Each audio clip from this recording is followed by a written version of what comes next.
We also know, and I'm asking you, since you actually mentioned it about traveling. SC, Sorry. can I take Honorable Nomval? Yeah, thanks, Chair. I think the witness has partly clarified this aspect. I wanted to confirm with him, based on the experience that I have with people who direct companies which deal with security services, that as part of their marketing strategies, they strengthen their security just to demonstrate the strength of their capacity in public. So I wanted to check with him if that is not part of the reasons why he has so much security, apart from the security concerns that we have outlined. I just wanted you to give clarification in that regard. Yes, I think I've just answered that, like he said, that I said it was also part of marketing.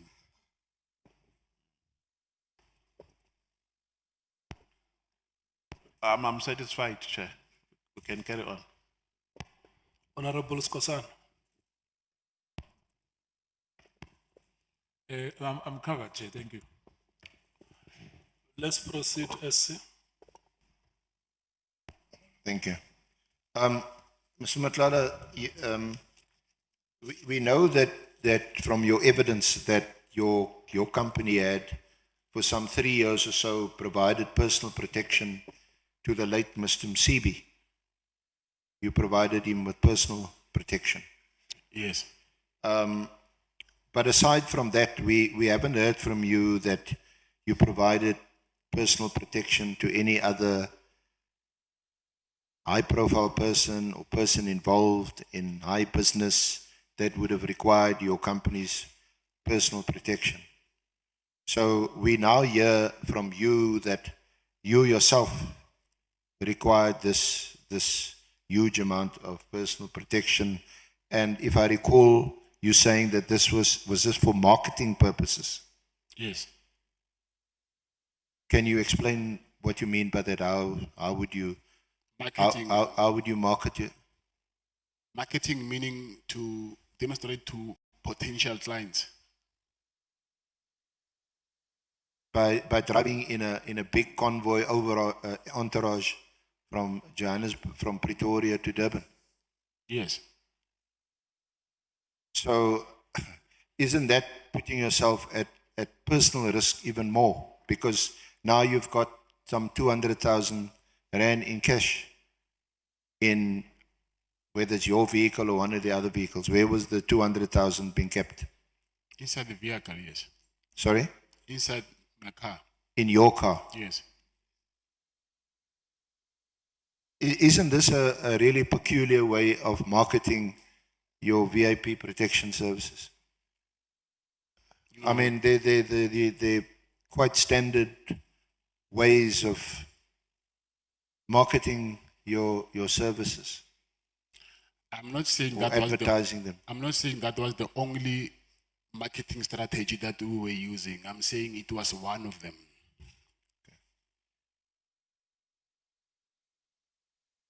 So let's just, I'm sure there'll be some other questions, but let me just wrap up on this aspect. So we've discussed the two occasions on which you handed 300,000 and 200,000 respectively to former Minister Kele in your favorite Woolies bag, once in your apartment in Pretoria, and the second occasion at the Beverly Hills Hotel in Durban.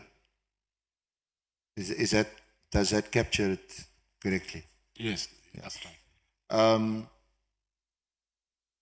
And on both occasions, because you had resigned as a director of the company, the other person that you mentioned, your sister, your sister, Yeah. Claudette.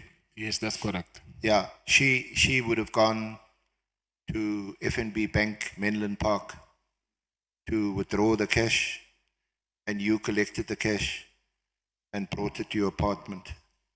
Is that right? Yes, that's right. And these cash withdrawals will be evident from the bank statement once that is obtained. Yes, that's correct.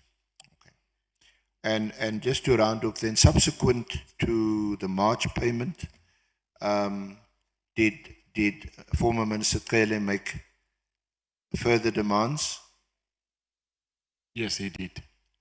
and how did he do it? Same way that he'll call it. I think I explained yesterday that he called me and said he has money problems. His car and his wife's car, they're giving him problems, so he needed money. And this occasion that you said you won't forget because it involved you being in Durban for the big game at Moses Mabhida between Chiefs and Pirates.